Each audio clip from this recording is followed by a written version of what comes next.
Folks, welcome back to the channel. I hope everyone is doing good out there. Thank you today for tuning in on this beautiful spring day.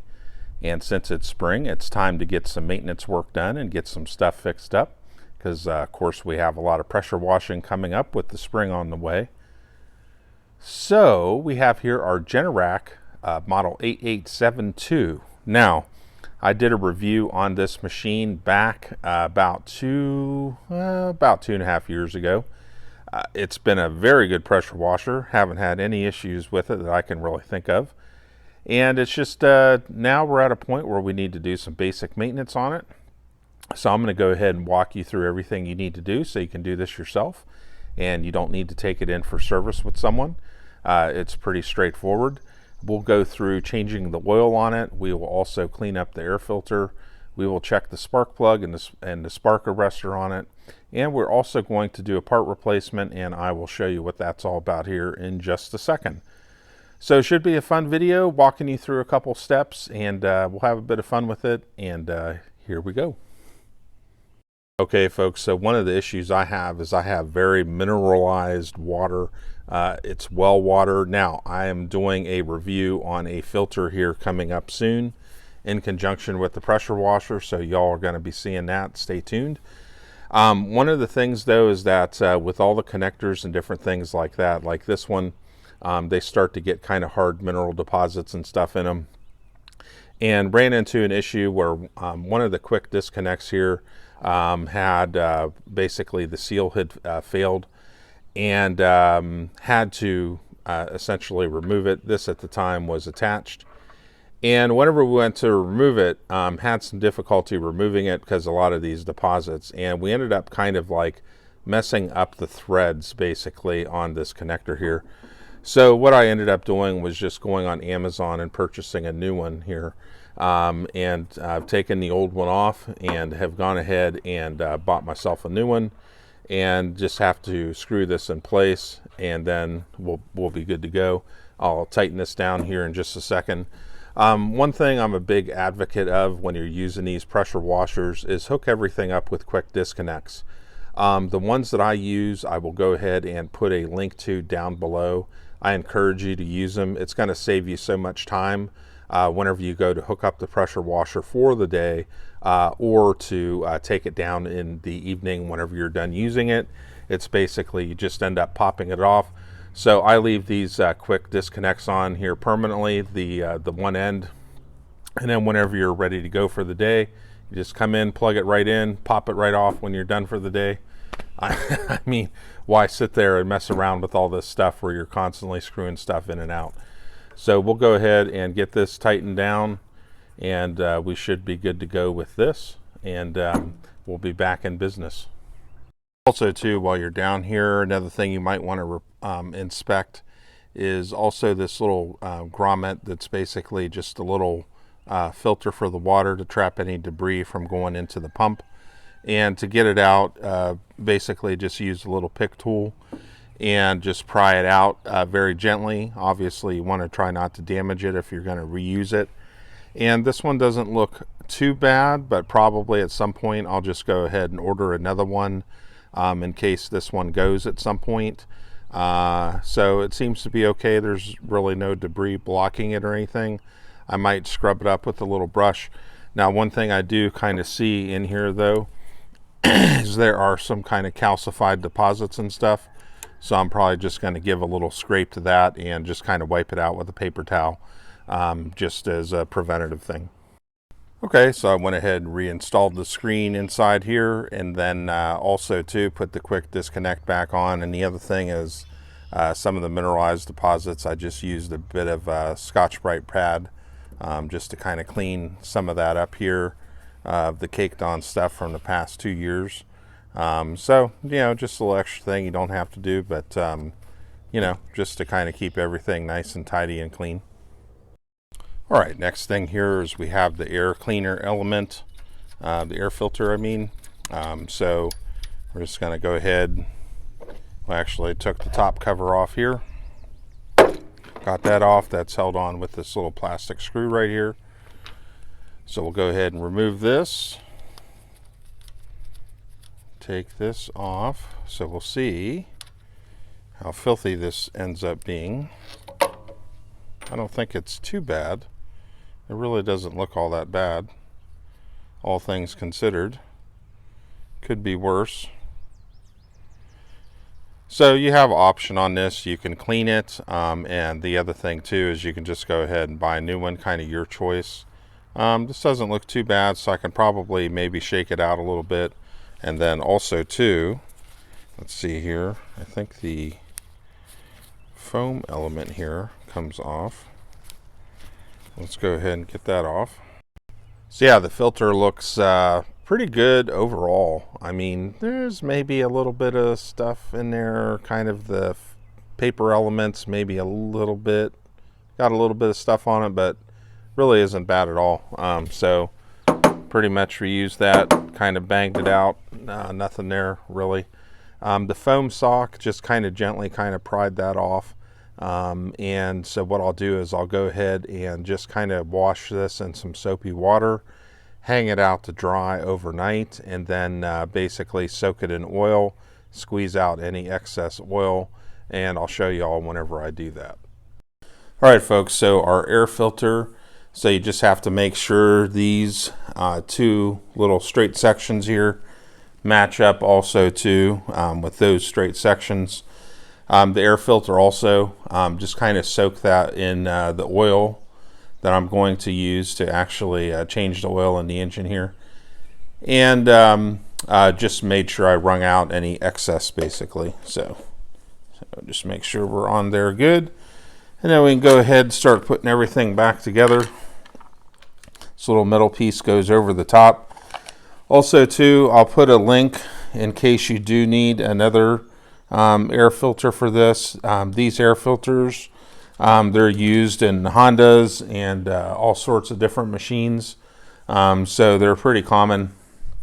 And I'll just put a link in case you do want to order one to some of the ones that are on Amazon, and you can decide, you know, what works best for you. But it's a pretty standard air filter used in a lot of these pressure washers and similar type things. All right, and then we'll just go ahead, once we got that wing nut and that little metal piece back on, just basically get our cover back on here, and that'll be it for the air filter. The next thing is going to be the spark plug, which I already removed yesterday with a 13/16 socket. So once I tighten this up here, we've got the spark plug already pulled out. So with this right here, it doesn't look too bad. Looks a little charred there. So what we'll do is we'll just go ahead and clean that up with a brass brush, and then go ahead and reinstall that. If you do want to replace it, always an option. But, you know, probably realistically for the life of the pressure washer, the spark plug will probably last. You know, like I said, if it reaches a point where you have maybe like cracked porcelain or something like that, or it's just super charred, or you know, things just kind of look off with it, well, then go ahead and replace it. But it should last a long time. All right, folks, so we'll go ahead and get that spark plug reinstalled. So just gave it kind of a going over with a brass brush to kind of clean it up a little bit. And then the tricky part is kind of finagling it down in there. And we'll have to get our socket, put it back on, and then put the plug wire back on it, and we should be good to go. All right, so we got our spark plug back in, and just need to reinstall the plug wire, and we should be good. Make sure we're on there nice and tight.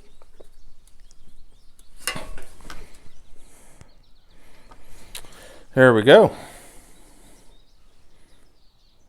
Now the other thing you can check too is also the spark arrestor screen, and this one here looks nice and clear, so there's basically no buildup or anything like that, so we're all good to go on that. And then another thing too with these as well is for the winter time, let me actually widen this out a little bit here.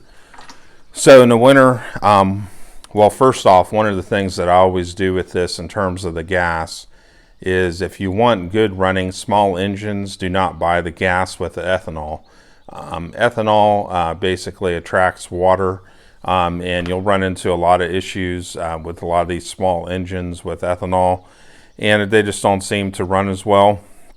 So I always buy the non-ethanol gas, and ever since I started doing that, it greatly reduced any issues I had, pretty much eliminated any issues I had.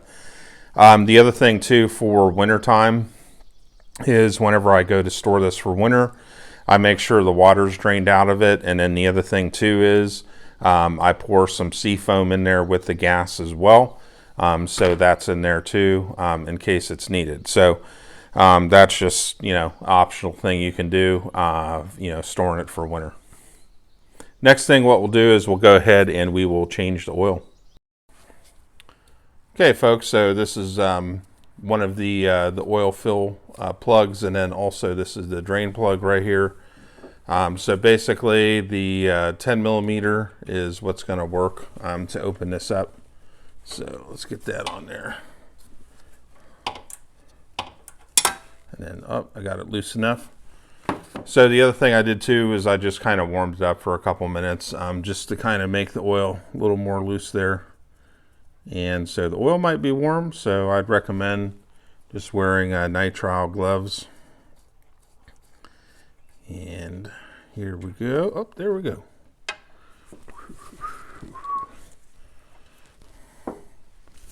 Oh, that looks nasty. Let's just tilt it a little bit. Oh yeah.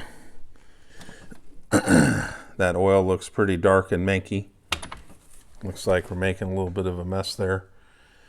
But anyways, so yeah, we'll go ahead and get this all drained out. So we'll just kind of let it run for a while. I'll just kind of prop it up here in a second at an angle, let it all finish draining out and get it cleaned up. And then we'll reinstall the drain plug and then we'll fill it up. Okay, so we got our drain plug back installed. We're just going to do just a quick wipe up. Everything is good and tight. Here's the oil that we got out. So I let it drip for probably about 10 minutes or so, and then pretty much that slowed down, and then it was time to go ahead and do it. But there's our oil there, so we'll pour that into the recycling bin, and yeah, so it looks pretty manky. So probably a good time to do the oil change then. So that worked out good. Now we're going to go ahead and fill it up. Okay, folks, so we have our oil fill hole opened up there, and so there's two different types of oil that you can pretty much use with this. And I'd imagine for most of us, what temperatures are we probably using a pressure washer at? For me, it can be down, maybe about down to 40 degrees actually, but probably most of the time I'm using it anywhere between 50 and maybe 80, 85 degrees in the climate I live in. For those of y'all, it's it's probably a bit hotter for a lot of folks. So two different types of oil you can use, the SAE 30 or the 10W 30. The thing you just have to remember about both of them is that below 50 degrees, if you use SAE 30, you might have issues with kind of harder starts. And then above 80 degrees though, 10W 30, you'll have increased oil consumption, so check the oil more frequently.